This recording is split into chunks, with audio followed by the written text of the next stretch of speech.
मोहतरम नाज़रीन कराम, अस्सलामु अलैकुम वरहमतुल्लाहि वबरकातुहू। आज का हमारा मौजू सही बुखारी जिल्द नंबर 1 हदीस नंबर 4 है। अपने मौजू की तरफ बढ़ने से पहले हमारे चैनल सिरात मुस्तकीम को सब्सक्राइब करते जाएं और साथ ही घंटी के बेल बटन को भी दबाते जाएं ताकि हमारी हर नई वीडियो आप तक पहुंचे।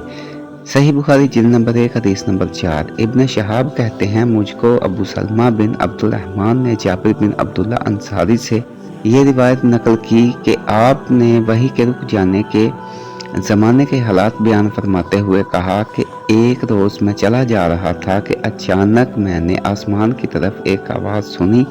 मैंने अपना सर आसमान की तरफ उठाया, क्या देखता हूँ कि वही फरिश्ता जो मेरे पास गारे हिरा में आया था वो आसमान और ज़मीन के बीच एक कुर्सी पर बैठा हुआ है।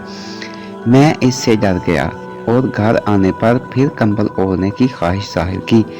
इस वक्त अल्लाह पाक की तरफ से ये आयत नाजिल हुई, ए लिहाफ ओढ़कर लेटने वाले, उठ खड़ा हो और लोगों को अज़ाब इलाही से डरा और अपने रब की बड़ाई बयान कर और अपने कपड़ों को पाक और साफ रख और गंदगी से दूर रह। इसके बाद वही तेज़ी के साथ पे दर पे आने लगी।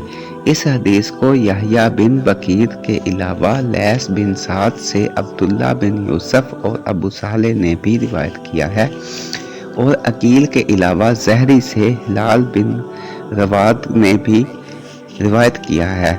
यूनस और मोहम्मद ने अपनी रिवायत में लफ्ज़ फ़ुआता की जगह बुआतरा नकल किया है।